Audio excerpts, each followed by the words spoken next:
The phone didn't ring that morning. That was the first thing I noticed. For nearly a year, like clockwork, every Sunday by 9, my daughter would call. Usually with a to-do list disguised as conversation. Could I pick up her dry cleaning? Watch the baby while she ran errands? Sometimes just complaints about her husband, or the price of school uniforms. But there was always a call. Not this Sunday. The silence stretched across the kitchen like fog. I stood by the stove, still in my nightgown, watching the coffee drip. The pot was half full, but I hadn't poured a cup. The smell, once comforting, now made my stomach turn. I looked down at the table set for two, habit, I suppose. My husband's chair, still tucked in. The cushion sagging just slightly where his weight used to be. It had been 8 months since Harold died. Enough time, I was told, to adjust. Adjust to sleeping alone. Adjust to eating in silence. Adjust to being the mother who needed things, instead of the one who provided them. I reached for the newspaper, but my hand stopped midair. There was something on the table that didn't belong. An envelope. No stamp, no address. Just my name. In my daughter's handwriting. I turned the envelope over in my hands. Thick paper, the expensive kind, off-white with a texture like linen. Something you'd use for wedding invitations or birth announcements. Not for messages you couldn't even deliver in person. I opened it carefully, afraid of what might spill out. There was no card. Just a folded letter, handwritten. My daughter's tidy script, loops closed, lines evenly spaced, as if she'd been rehearsing it in her mind for weeks. Mom. By the time you read this, we'll already be in Boston. We decided not to say goodbye in person, it would have been too hard. You'd try to talk us out of it. You'd make it emotional, and this decision had to be made with clarity. We've accepted a job offer there. It's a big move, but it's what's best for the kids and for Tom's career. And for me, too, honestly. I need a fresh start, Mom. We all do. I know you'll be upset, but please understand this didn't come from a place of anger. It's just time. I've spent years trying to make things work the way they were. But lately, it's become clear that we all need distance. Space to grow. To breathe. You've always been strong. You'll be okay. There was no, love, Julia. No, we'll talk soon. Just her name, printed. Like she was signing a lease agreement. I stood in my kitchen, letter trembling in my hand, as if someone had cracked the foundation of the house beneath me. Everything around me remained still. The ticking of the wall clock. The faint creak of the refrigerator settling. Outside, the neighbor's dog barked once and went silent again. I read the letter twice more, then folded it along the original crease and placed it back into the envelope. I didn't cry. Not right away. The hurt was too sharp for tears. Instead, I moved through the house like I was checking it for damage after a storm. I walked to the living room, where the couch still held the indent from Julia's last visit, and where my grandson had left one of his toy trucks under the coffee table. I left it there. Walked past it without touching it. Into the hallway, where the family portraits lined the walls like a timeline of fading relevance, Julia at 3 in her Easter dress, Tom with his awkward college mustache, me and Harold on the cruise he surprised me with for our 25th anniversary. All of it still here. All of it saying, you were someone once. You mattered once. In the dining room, the china cabinet gleamed in the morning light. I opened it and reached for a teacup, one from the set I'd saved for special occasions. I carried it back to the kitchen and poured myself that cup of coffee at last. It had gone lukewarm, but I didn't care. I sipped it slowly, letting the bitterness settle on my tongue like something I'd earned. The letter sat beside me on the table. I stared at it for a long time, wondering which part of me Julia had outgrown. Was it the mother who'd driven her to every piano lesson? The woman who'd stayed up late sewing Halloween costumes, taking vacation time to babysit whenever she needed? Was it the grandmother who'd baked cookies shaped like dinosaurs because Matthew refused to eat circles? I was still that woman. But apparently, that wasn't enough. When the phone rang again, it was my sister Lorraine. "Just checking in," she said. "Thought you'd be off with Julia today. Weren't you taking Matthew to the Science Museum?" I hesitated. "Change of plans," I said. My voice didn't crack. "Not yet. They left for Boston. This morning." A pause. "Left? What do you mean?" "They moved," I said simply. "Took the kids. No goodbye." "Oh, Michelle." Lorraine's voice softened. "She didn't even tell you in person?" "No. She couldn't have waited a week. A day? After everything you've done for her." She said she needed space. Lorraine was quiet for a moment. Then, well, if that girl thinks she's too good for her own mother, maybe she's the one who needs to grow up. I didn't answer. I just looked around the kitchen again, at the breakfast dishes still in the sink from yesterday when Julia and I had sat here, sharing muffins and making small talk. There had been no hint. No goodbye hidden in her smile. Lorraine offered to come over. I told her not to. I didn't want company. I didn't want consolation. I just wanted silence. The kind of silence that let you think. After she hung up, I returned to the letter one last time and slipped it into the drawer beneath the phone. I'd keep it, but I wouldn't reread it. Some words didn't deserve to be memorized. I spent the rest of the day cleaning. Vacuuming under furniture that hadn't been moved in years. Reorganizing kitchen drawers. Scrubbing the baseboards with vinegar and an old toothbrush. Anything to keep my hands busy, to keep my thoughts from circling back to that plain envelope and the words inside.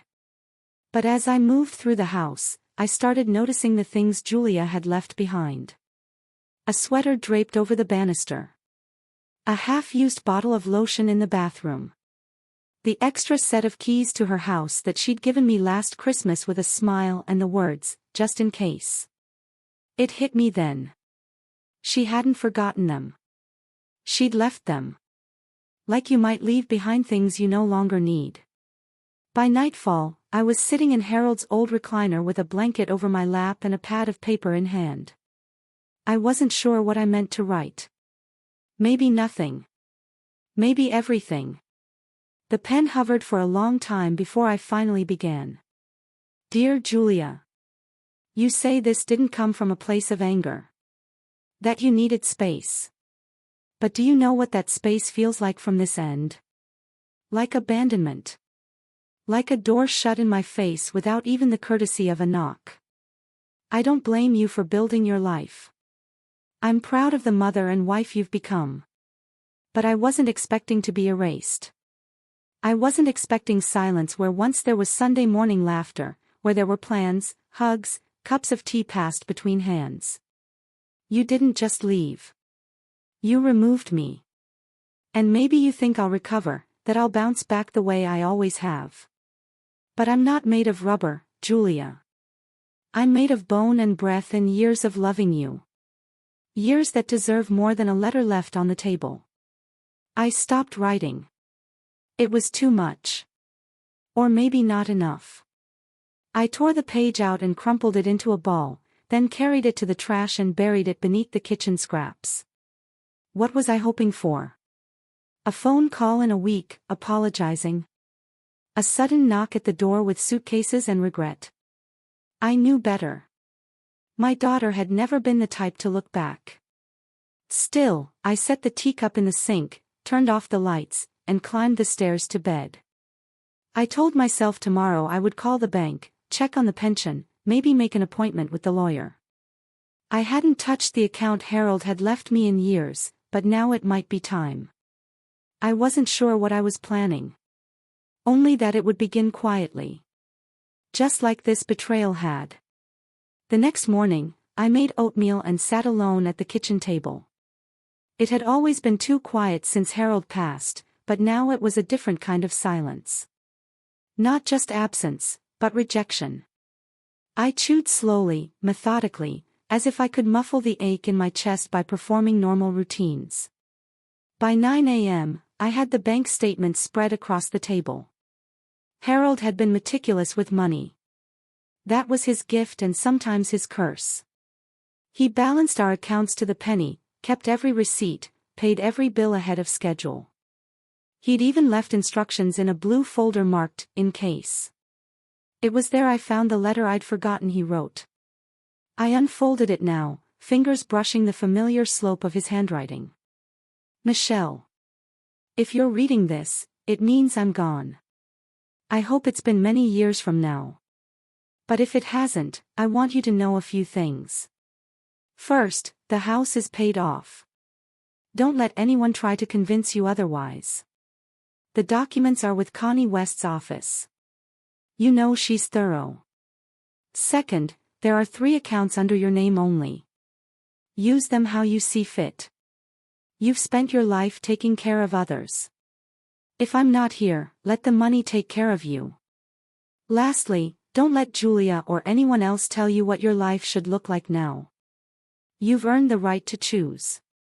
That includes staying in the house if you want to. Or leaving if that brings you peace. I love you, sweetheart. I always have. H. I sat back, letting the weight of his words settle. There was comfort in knowing he had trusted me with this autonomy, this quiet freedom he must have known I'd need someday. Still, it didn't dull the edge of Julia's absence. Or the way she'd made me feel like a burden that needed managing, a loose thread cut from the family fabric. By noon, I'd called Connie West's office. Her assistant, Marion, answered and remembered me immediately. "Mrs. Lawson," she said kindly, "I remember Mr. Lawson's estate planning. He left everything in very good order." "I need to go over a few things," I said. "I think it's time." Marion offered an appointment the following afternoon. "Will you be bringing any family with you?" "No," I said. "Just me." After I hung up, I walked upstairs to the spare bedroom. It still smelled like talcum powder and the citrus shampoo Julia had used since she was 12. The bed was neatly made, too neatly, I realized. I pulled back the comforter and found the sheets were gone. So were the towels from the linen closet. One drawer in the dresser sat open and empty. She hadn't just moved. She'd scrubbed herself out. In the closet, only a single hanger remained, swaying slightly from when I'd opened the door. I stood there for a long time, one hand on the doorknob, trying to make sense of it all. You don't leave a house like this without intention. Julia hadn't left anything behind for me to find. No note taped to the mirror. No photograph. No apology. I closed the door and returned to the hallway, where a framed picture caught my eye. Julia and me, the summer she turned 11, both of us in swimsuits at Lake Elsinore. Her hair in braids, mine pulled back. We were laughing. I remember the moment. Harold had just told us some silly joke, and she'd leaned into me, completely unguarded. That was the child I remembered.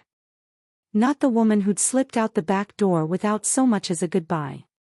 Later that afternoon, I found myself dusting the living room shelves, something I hadn't done in weeks. I wasn't sure why. Maybe to keep moving. Maybe to hold off the hollowness that followed too much sitting.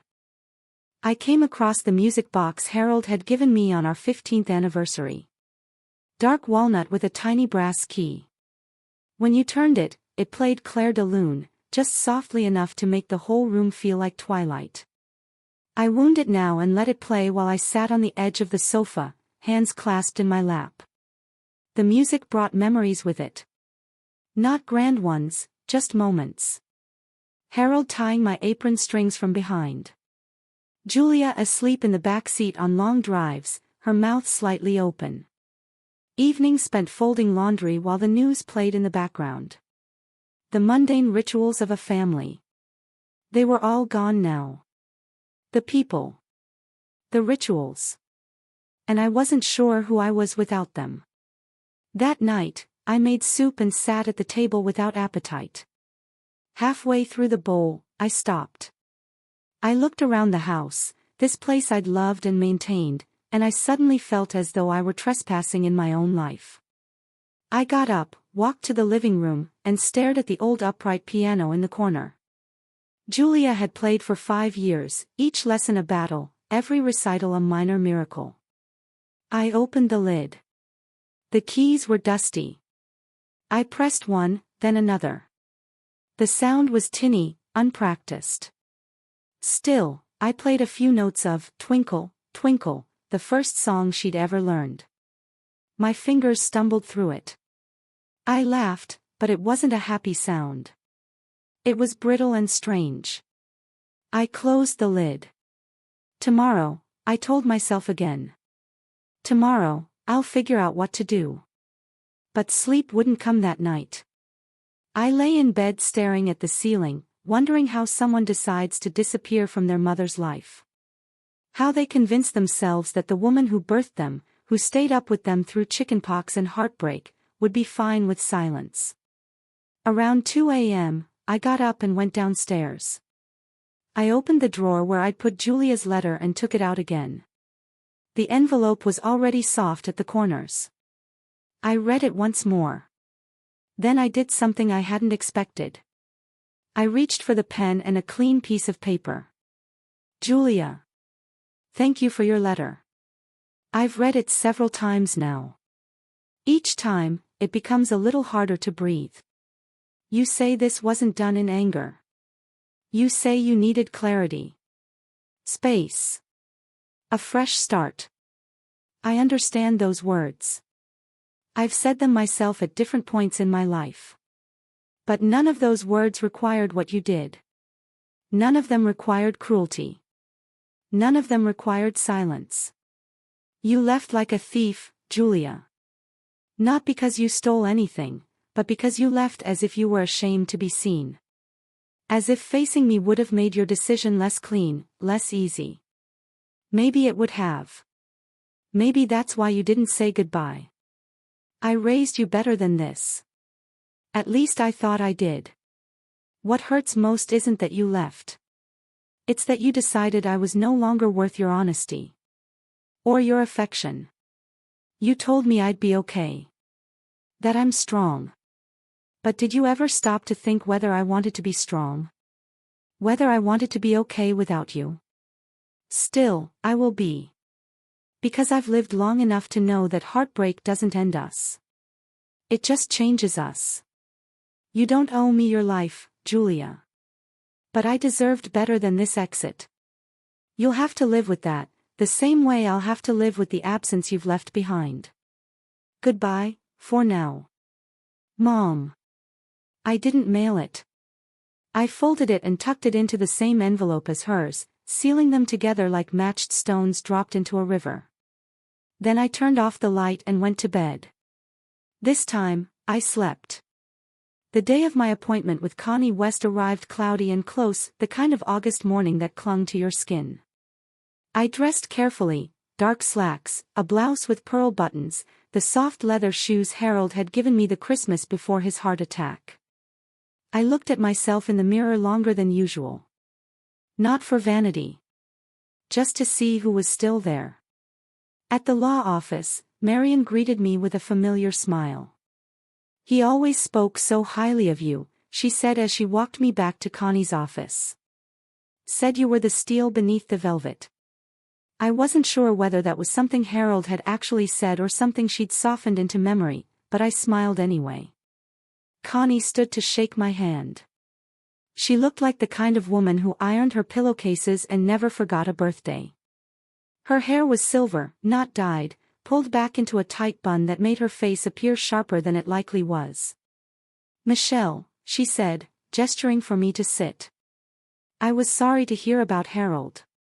He was always measured and kind. He was, I said simply.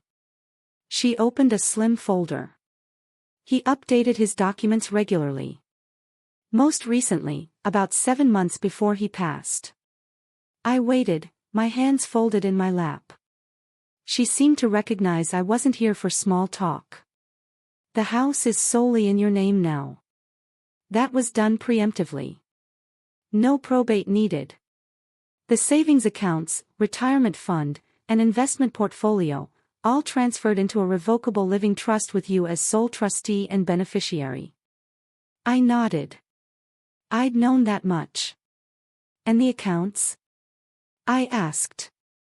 Connie adjusted her glasses. All active. Healthy. Conservative investments. He left you in very good financial standing.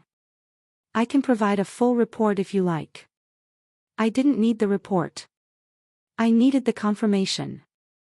I needed to know that, despite what my daughter thought, or what she claimed to believe, I was not adrift. Not helpless.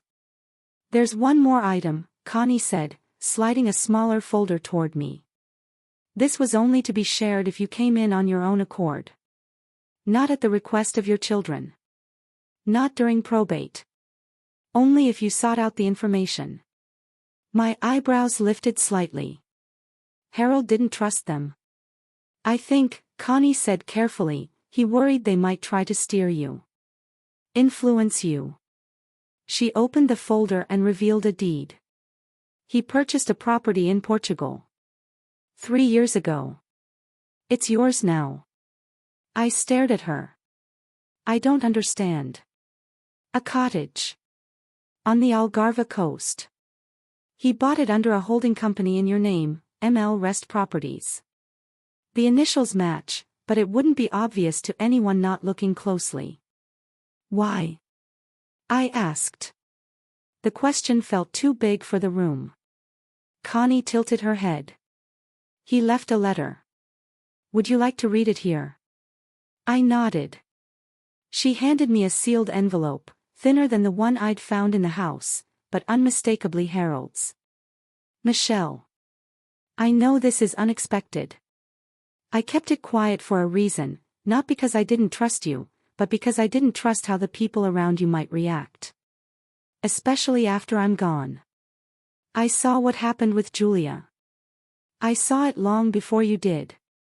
The way she started to speak to you. The way she dropped by only when she needed something.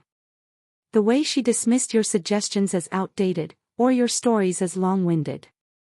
You loved her too much to call it what it was, neglect, slowly clothed in politeness. So I made this plan for you. Quietly. A place of your own, where no one can make demands of you. Where your name is on every wall. I pictured you there. Waking to the sound of the sea. Drinking coffee on a tiled patio. Painting. Reading. Writing. Doing all the things you never had time for while you were busy being a wife and mother and grandmother. You've done more than your share, Michelle. This next chapter belongs to you. Use it how you like. But promise me one thing, don't let guilt keep you here. If they come around only when they want something, let them find silence instead. You deserve more than duty. You deserve peace. With love, always. Harold. I folded the letter with trembling hands. For a moment, I couldn't speak. Connie offered me a tissue, but I shook my head. No tears. Not now. What I felt wasn't sadness. It was something like relief. Like release. She walked me through the details. The property was fully paid for. Maintained by a local couple who had worked for the previous owner and had stayed on. The taxes were minimal. The place was small, 2 bedrooms, a garden, a view of the ocean. A place meant for quiet. Would you like me to handle the transfer of utilities into your name? Connie asked. Yes, I said. And I'll need to set up a property visit. I want to see it before winter. She smiled for the first time. Good. That's what Harold would have wanted. I left the office with a thin folder in my bag and something new stirring beneath my ribs. It wasn't joy. Not yet. But it was close enough to hope that I let myself hold on to it. When I got home, the house felt different. Not emptier, but less permanent. Like I'd already started saying goodbye. I walked through each room and began making a list, not of what to pack, but of what to leave behind. The old armchair in the den. The china set Julia never wanted. The sweaters I hadn't worn in years. The box of family photographs, I'd bring those. But the rest? They could become someone else's burden. By the time the sun had set, I'd made tea and called the airline. I'd like to book a flight, I told the agent. To Lisbon. I flew out 2 weeks later. The morning I left, the house didn't say anything. No creaks of protest. No sentimental flickers. Just quiet compliance, as if it knew I'd earned the right to leave. I stood in the doorway with my suitcase beside me, glancing once more at the living room. The dent in Harold's recliner. The pale square on the wall where our wedding photo had hung. The ghost of a life that had already begun to fade. I locked the door and left the key under the flower pot, just like we used to when Julia was a teenager coming home late. The flight from Newark was long but uneventful. I sat by the window, watching the clouds shift and gather, thinking about everything and nothing. When the plane touched down in Lisbon, I felt oddly calm, like my body had made a decision my mind was still catching up with. At customs, the officer looked at my passport and then at me. "Business or pleasure?" he asked in lightly accented English. "Neither," I said. "Just change." He gave me a neutral nod and stamped the page. A driver was waiting beyond the baggage claim, holding a small placard with my name, M. Lawson. I followed him out to the car, blinking in the Mediterranean sun. It was mid-September and still warm. The light was different here. Thinner, somehow, but brighter. Everything looked like it had been washed clean. The drive south took just under 3 hours. We passed small towns, whitewashed walls, terraced hills covered in olive trees. The sky was vast. Open in a way I hadn't felt in years. As we neared the coast, the air began to smell like salt and stone. Familiar in a primal way, like the memory of something you've never lived but always known. The cottage sat on a small hill overlooking the sea. Not a grand house, but solid. Terracotta roof, stone walls the color of sun-bleached bone. Green shutters. A short wrought iron gate with a brass number plate, 18. The driver parked, retrieved my bag, and gave me a nod before leaving me alone at the gate. I stood there for a moment. Breathing. Listening. The sea was a hush in the background, like the sound of a mother shushing a restless child. I opened the gate and walked the stone path to the door. It wasn't locked. Inside, the house was cool and quiet. Tile floors, white walls, exposed beams darkened by time. The furniture was simple: wooden chairs, woven rugs, a small fireplace with a stack of logs beside it. The kitchen smelled faintly of lemon and something earthy, like rosemary. I moved slowly through each room. The bedroom had twin windows that opened onto the garden. The bed was made with crisp white linens. A narrow bookshelf held a few English paperbacks, their spines faded. Someone had lived here. Someone had loved it. On the kitchen table sat a handwritten note. "Mrs. Lawson. Welcome. We've kept the house as Mr. Lawson requested, clean, stocked with basics, and ready for your arrival. The pantry has coffee, olive oil, rice, and a few tins. Fresh bread and fruit are from the market this morning. We live just across the orchard. If you need anything, ring the bell outside the gate or knock anytime. Warmly. Anna and Jorge. P.S. The garden still blooms." I opened the back door and stepped onto a tiled patio. The garden spread out before me, lavender, rosemary, tomatoes, a small lemon tree heavy with fruit. Beyond that, the slope dropped toward the sea, and there it was at last. Blue and endless. I didn't realize I was crying until the tears reached the edge of my mouth. I sat in one of the chairs and stayed there until the sun dipped behind the hills and the sky turned to velvet.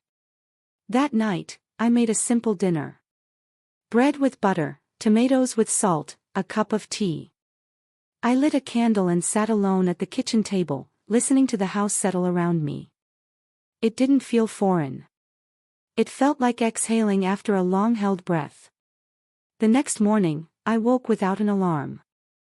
The birds outside were different from the ones back home. Softer, almost melodic. I made coffee on the stove and stood barefoot on the patio, holding the warm mug in both hands. I didn't check my phone.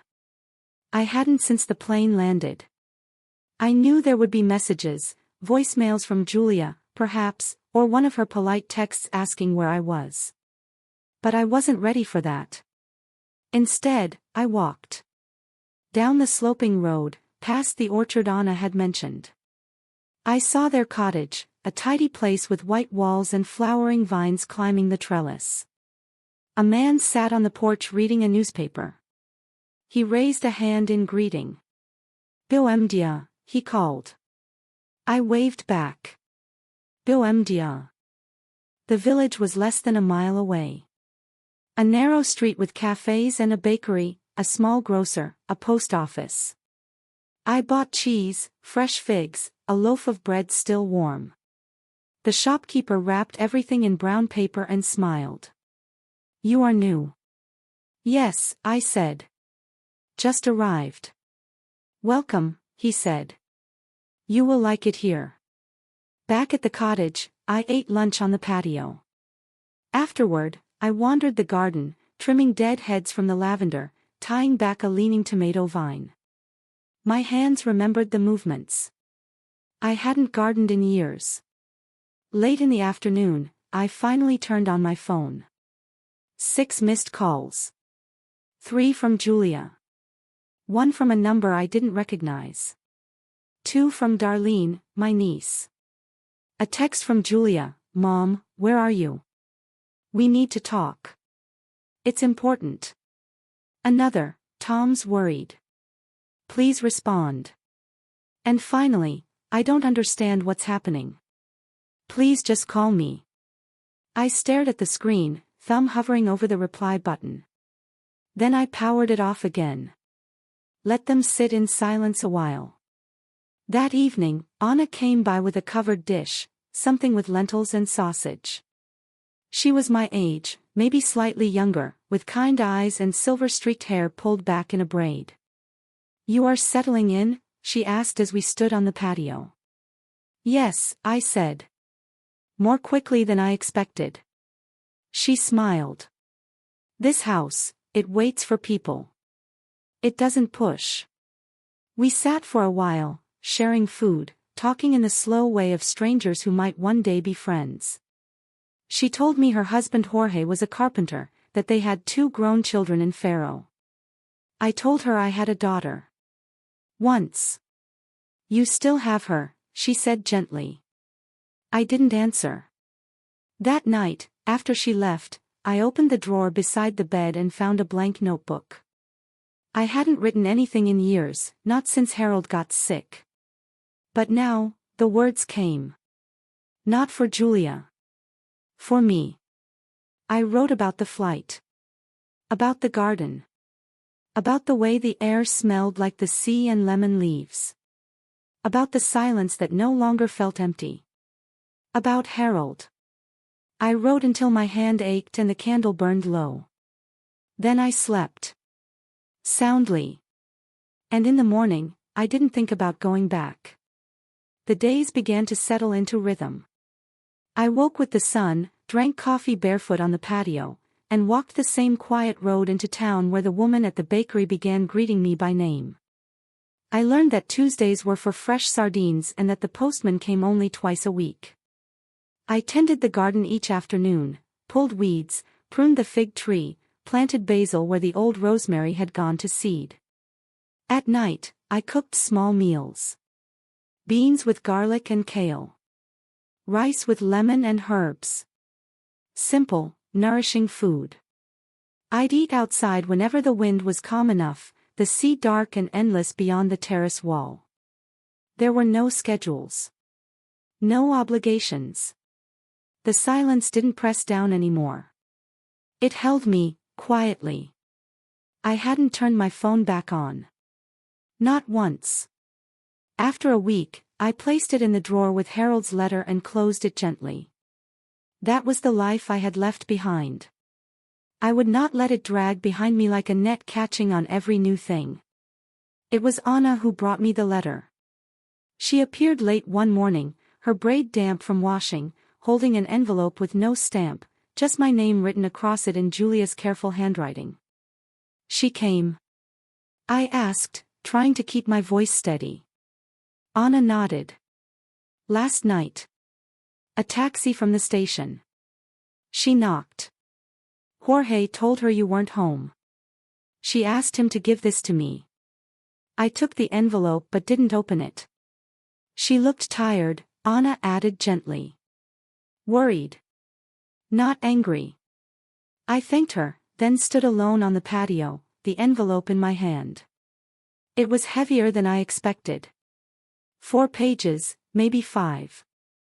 Folded together carefully, deliberately. I placed it on the table and made tea. Washed an apple. Watered the tomatoes. I did everything but read it. It wasn't until the sky began to shift into evening blue that I sat with the letter and opened it. Mom. I don't know where to start. Maybe I should begin with I'm sorry. Not because I regret the move, or the decision Tom and I made, but because of how I handled it. Because of how I left you. It wasn't fair. It wasn't right. I know that now. I've spent the last 10 days in a kind of fog, telling myself you were fine, you were strong, you'd understand.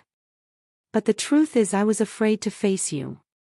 Afraid you'd see what I couldn't admit until now, that I was tired of depending on you and even more tired of feeling guilty for it. You were always there. Always stepping in, always fixing things. And I let you. I let you until I resented it. Until it made me feel like I hadn't built anything of my own. Like my marriage, my family, my motherhood all came with your fingerprints still on them. So I ran. I made it seem clean. Strategic. But it was cowardice. And I know I hurt you. Tom told me about the voicemail you left when you landed. You said not to worry. That you were safe. But you didn't say where. I only found out through Darlene, who said she'd spoken to your lawyer. She told me about the property, the cottage. About Harold's plans. I didn't even know he'd been thinking about you like that. I came last night hoping to see you. To say all this in person. But maybe it's better this way. I don't know if you want to hear from me. I don't know if you want to forgive me. But I had to try. I miss you. The boys miss you. Matthew keeps asking when he'll get to visit Grandma's new house. He says it like it's a given, like of course he'll be invited. I hope someday I will be, too. Love. Julia. I folded the letter slowly. My hands didn't shake. My eyes stayed dry. I read it again. Then I sat very still, thinking. She had spoken plainly. And I believed her. But belief wasn't the same as trust. And it certainly wasn't the same as reconciliation. The pain she'd caused hadn't come from absence, it had come from calculation. From the knowledge that she had looked at our history, our shared decades, and decided it could be paused like a task on a to-do list. Still, there had been honesty in her letter. That counted for something. I didn't respond right away. Instead, the next morning, I wrote a short reply. Julia. Thank you for your letter. It was brave. And I don't doubt that it cost you something to write it. Yes, you hurt me. Not because you moved. But because you left like I was something to escape. A room too crowded. A sweater too warm. I understand your need for space. I understand your resentment. But I didn't deserve the silence. That's the part I'll need time with. This house was your father's gift to me. It's not meant to be a secret, but it's also not meant to be a refuge for old roles. I am not here to babysit or rescue. I am here to live the part of my life that belongs only to me. If you want to visit, you'll need to come as a daughter. Not a project manager. Not a mother in need of relief. Just Julia. You're welcome when you're ready for that. Love. Mom. I walked it down to Anna and asked if Jorge would give it to the taxi service in town. She nodded without asking questions. The next week passed quietly. No more letters. No calls. But something had shifted. I felt it in my spine. I was no longer waiting. One morning, I returned from the village to find a package at the gate. Wrapped in brown paper, addressed to M. Lawson. Inside, a book. A used hardcover edition of Pilgrim at Tinker Creek, one I had loved in college and lost somewhere along the years. Tucked inside was a note. Thought of you when I found this in the Boston shop. You always said the best stories are the quiet ones. J. No apology. No follow-up. Just the right book. I placed it on the table beside the chair on the patio. That evening, I began reading it again, the Portuguese sun turning gold against the whitewashed walls, my hands steady on the pages. October arrived quietly. The light softened, a little more golden each day. The wind from the sea carried a sharper edge in the evenings, and the fig tree in the garden began to drop its leaves. I found myself moving a little slower in the mornings, savoring the heat of my coffee, lingering longer with my notebook before starting the day's work in the garden or the town. I had started writing again, not just letters or scraps of memory, but essays, small stories, reflections. At first it felt like a kind of pretending, like I was borrowing someone else's life. But slowly, it became mine. Each morning, I sat at the kitchen table with a pen in hand, recording small things, the way the shadows moved across the tiles, the taste of fresh persimmon, the laugh of Anna's granddaughter echoing from the orchard. I had no intention of publishing anything. I wasn't trying to prove a point or leave a legacy. I just needed to hear my own voice again. Without interruption. Without instruction. And that voice, after so many years of quiet, had not forgotten how to speak. One afternoon, as I walked into the village, the butcher's wife waved me over. "Your daughter," she said in slow English, "she was here." I blinked. Here? In town? Yes. Yesterday. She came in, asked about the house with the garden. Said she was visiting her mother. I told her you were not in that day. I felt something twist gently in my chest. Did she say anything else? She asked about the train schedule. Bought bread. Looked very tired. I thanked her and continued walking. That evening, I found a folded note tucked under the pot of basil by the front door. Didn't want to intrude. Just wanted to see where you are. It's beautiful, Mom. I understand why you came. There was no signature. But I didn't need one.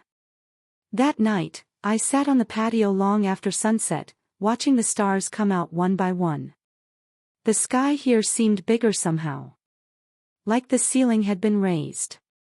I thought of Julia, walking through the same town I had grown to love, standing in the bakery where I bought my bread, running her fingers along the garden gate. Part of me wished she'd knocked. Another part was grateful she hadn't.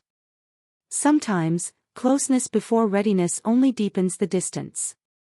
The next morning, I walked to the cove down the hill for the first time.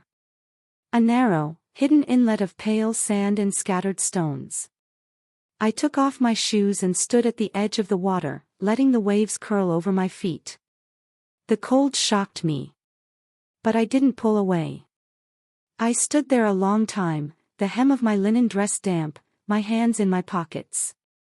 Seagulls wheeled above. The horizon stayed still. I didn't cry. I didn't ache. I simply stood. Back at the house, I found a postcard on the table inside the gate. A photograph of Lisbon, with its red rooftops and steep tramlines. On the back, Matthew says hello. He drew you a picture. I'll send it next week. No expectations. Just connection. J. There was a drawing paper clipped to the card, a clumsy but earnest picture of a yellow house, a blue sky, and what might have been a lemon tree. My name was written in bright red crayon at the bottom, Grandma. I placed the drawing on the mantel. Not because I'd forgiven everything. But because it was honest. Over the next few weeks, more postcards arrived. One from the Boston Aquarium. One from a roadside diner in Vermont. One from Julia's kitchen, showing a mess of flour and a half-finished pie. Each one brief. Each one written in her voice, not the sanitized one she used when trying to impress. Matthew lost his first tooth. He wants to know if the Portuguese tooth fairy brings more. Tom fixed the squeaky door in the boys' room. I pretended I didn't notice, so he'd feel clever. Is that wrong? I made your chicken soup last night. It didn't taste the same. Probably never will. But I tried. No pressure. No requests. Just her, talking to me. I started replying. Small notes at first, tucked into envelopes with pressed leaves or seeds from the garden. Tell Matthew she brings citrus candy and one shiny coin. No, it's not wrong. Let him have his victory. We used to do the same. You left out the clove. That's why the soup was off. And so we began, quietly, from a distance. Not rebuilding what we had. But building something new. Something slower. Something that didn't begin with guilt or end in obligation. Something more honest than forgiveness, more durable than apology. Recognition. Of the people we were. Of the people we were becoming. Anna stopped by one afternoon in late October with a jar of preserved lemons and a warm loaf of cornbread. You've become part of things, she said, handing me the bread wrapped in a towel. We're all glad you stayed. I am too, I said. Later that evening, I walked out to the garden and clipped a sprig of rosemary. I held it between my fingers, breathing in the scent. Then I sat at the table and began a new page in my notebook. Things I know now. Silence can be a boundary or a bomb. Sometimes both. A daughter's love is not guaranteed, but neither is a mother's forgiveness. Peace comes slowly. And then all at once. The sea forgives everything but pride. I paused. Looked at the lemon tree. At the candle burning low on the table. And I wrote one last thing. 5. I am no one's emergency anymore. And that is a kind of freedom I never expected to love. By early November, I had stopped checking the calendar. There was something about the rhythm of life here that made dates feel less important. The days were marked not by appointments or obligations but by the wind shifting inland, or the arrival of the fishmonger's truck at the edge of the village, or the first morning I needed to wear a shawl on the patio. The cottage had become mine in a way that felt quiet but irreversible. The corner cupboard now held my favorite tea. The old drawer in the hallway was lined with my scarves, my gloves, my folded walking maps. The bed had softened beneath me in just the right way. I had memorized the creaks of the floorboards, the groan of the garden gate. Even the shadows knew where to fall. Julia's postcards continued. One every week, sometimes more. Always brief, always sincere. No grand overtures. Just windows into a life that no longer asked me for anything except attention. I responded in kind. We found a way to speak that had no weight to it, no expectation. And that made all the difference. One Tuesday morning, I received a heavier envelope, this one from Massachusetts. Inside was a letter, not a postcard, and a photograph. A candid shot of Matthew and his younger brother, Daniel, taken in the yard behind their townhouse. The boys sat in fallen leaves, laughing at something just beyond the frame. Both had their father's chin. Both had my eyes. The letter was longer than usual. Mom. Matthew has been asking when he can come see you. He talks about the cottage as if he's already been there. He calls it Grandma's lemon house. I think he imagines it growing out of a tree. He's 7 now. Can you believe it? 7. And Daniel's already 4. It all goes too fast. Sometimes I catch myself looking at them and wondering how you did it. How you raised me without ever letting me see how tired you must have been.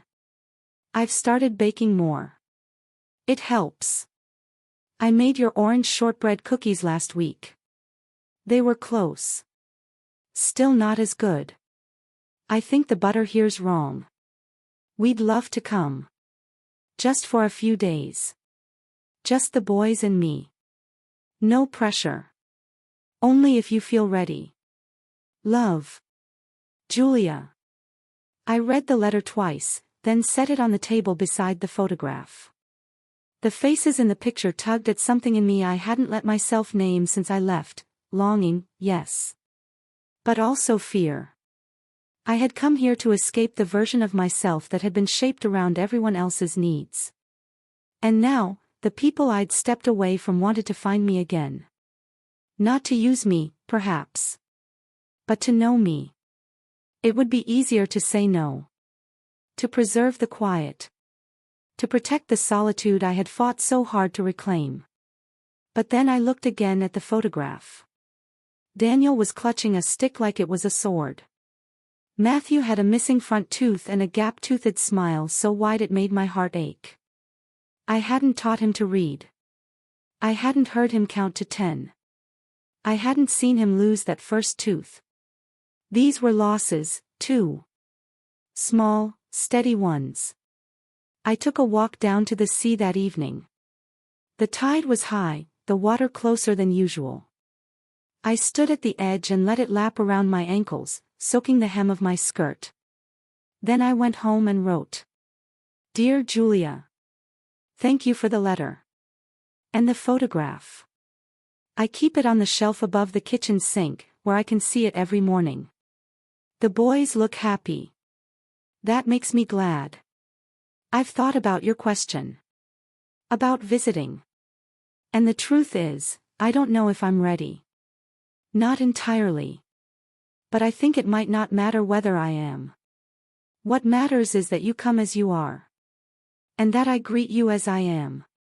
No roles. No expectations. So yes. You may come. You and the boys. For a few days. The cottage is small, but I'll make room. You'll sleep in the guest room. The boys can have the pallet bed I've set up by the fire. It's nothing fancy, but they'll like it. The floor creaks in just the right places. Let me know your dates. I'll bake the shortbread. We'll see if the butter here behaves better. Love. Mom. The letter went out the next morning. The reply came 3 days later. We'll arrive on the 14th. Just the 3 of us. Tom has work travel that week. Matthew is already packing. The day of their arrival was crisp and blue.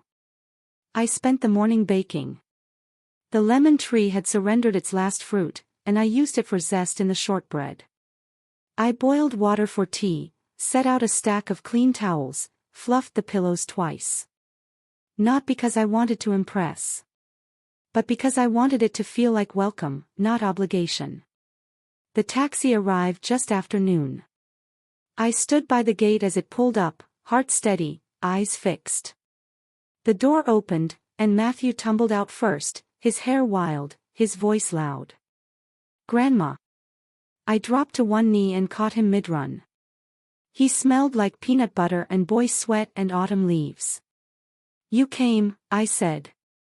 "I told you I would," he said, pulling back to grin at me. "I brought my dinosaur book. We can read it." Daniel emerged next, shy at first, clinging to Julia's hand.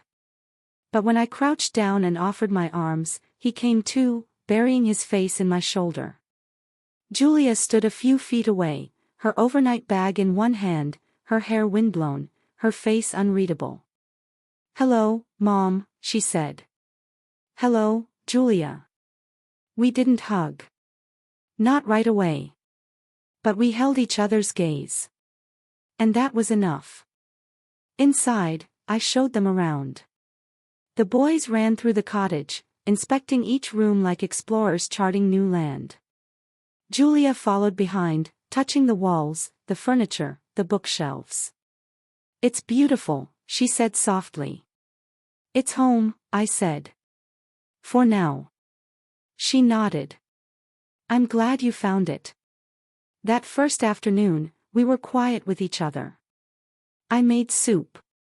The boys helped set the table. Julia washed the dishes while I dried. We moved like dancers learning a new step, cautious, polite, unsynchronized but trying.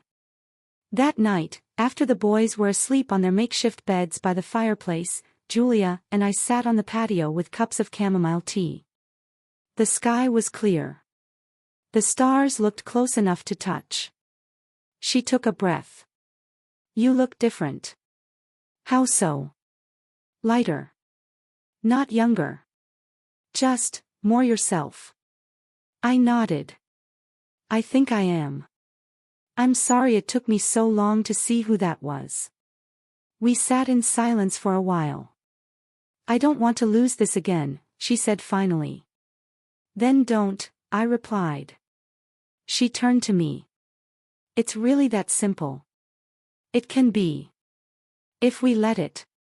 We sat there until the tea cooled. And then, before we went inside, she reached across the table and took my hand. It was the first time she had touched me in more than a year. And it felt, at last, like something beginning. The morning they left, Julia lingered by the garden gate. The boys were already in the taxi, drowsy from 3 days of sun and sea air, their small heads bobbing against the seats. She turned to me, her hand resting lightly on the top of the iron latch. "I thought I'd feel sadder," she said. "Saying goodbye." I smiled. "That's because it's not a goodbye." She nodded, and I saw her eyes glisten. Not with guilt this time. Not with shame. Just feeling.